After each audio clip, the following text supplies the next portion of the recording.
ایک دفعہ کا واقعہ ہے کہ حضرت بابا بلے شاہ اپنے شہر قصور میں ایک درخت کے نیچے بیٹھے تھے کہ یکدم آپ پر نیند غالب آ گئی اور خواب میں دیکھتے ہیں کہ ایک انسان باشرح ایک تخت پر بیٹھے ہوئے ہیں اور بلے شاہ ان کے سامنے کھڑے ہیں۔ ان بزرگوں نے آپ سے پوچھا کہ تم کون ہو؟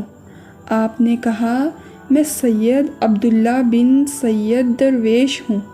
ان کے پاس ایک دودھ کا پیالہ پڑا ہوا تھا، انہوں نے اٹھا کر اپنے منہ سے لگایا اور پھر بلے شاہ کو دیتے ہوئے کہا کہ بیٹا یہ دودھ، اسے پی لو۔ حضرت بلے شاہ کا کہنا ہے کہ میں نے خواب میں دودھ پی لیا۔ اس کے بعد مجھے محسوس ہوا کہ دودھ پینے سے میرا دل روشن ہو گیا ہے۔ اس کے بعد انہوں نے تاکید کی کہ بیٹا اب مرشد تلاش کر کے بیعت کر لو۔ حضرت بلے شاہ فرماتے ہیں کہ اس کے بعد میری آنکھ کھل گئی کہ کچھ دیر کے بعد آپ گھر واپس آئے اور اپنے والد محترم کو یہ واقعہ سنایا۔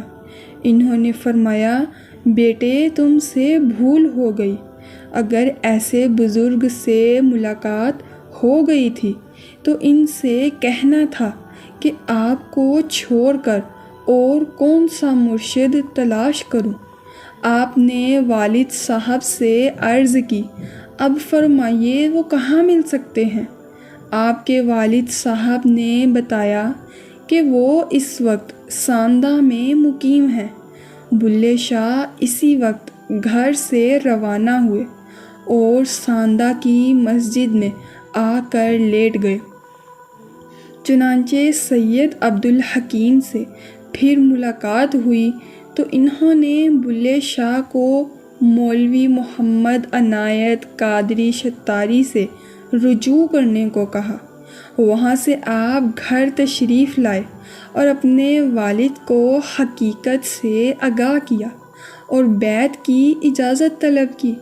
انہوں نے اجازت دے دی اور ایک دستار مرشد کی خدمت میں پیش کرنے کے لیے اور کچھ رقم دی اور ساتھ ہی یہ نصیحت بھی کی کہ کہیں تکبر میں نہ آ جانا بلکہ نہایت عجز و عقیدت کے ساتھ مرشد کی خدمت میں حاضری دینا اور جو تعلیمات وہ دیں ان کو غور سے سن کر ان پر عمل کرنا۔ والد صاحب سے رخصت ہو کر بلے شاہ لاہور کی طرف روانہ ہوئے۔ راستے میں انہیں خیال آیا کہ میں تو سید ہوں اور جد امجد کی طرف سے میرا روزینہ بھی مقرر ہے، اس لیے شاہ عنایت قادری بھاٹی دروازہ میں اونچی مسجد کے پیش امام تھے اور درس و تدریس کا سلسلہ بھی جاری تھا۔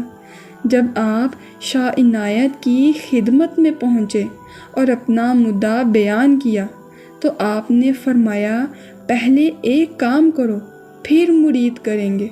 اب دوپہر کا وقت ہے، وہ کام کر کے مغرب کی نماز ہمارے ساتھ آ کر پڑھنا۔ کام یہ ہے کہ 500 نقد روپیہ، 500 کا گھوڑا، 500 کی ایک پوشاک اور 500 روپے کے طلائی کنگن لے آؤ، پھر بیعت کریں گے۔ آپ وہاں سے نکلے تو بہت پریشان تھے کہ ان شرائط کو کیسے پورا کروں، اتنی تو میری اوقات بھی نہیں ہے اور گھر سے کچھ نقد لے کر بھی نہیں آیا ہوں جو 2000 روپے کی شرائط پوری کر سکوں۔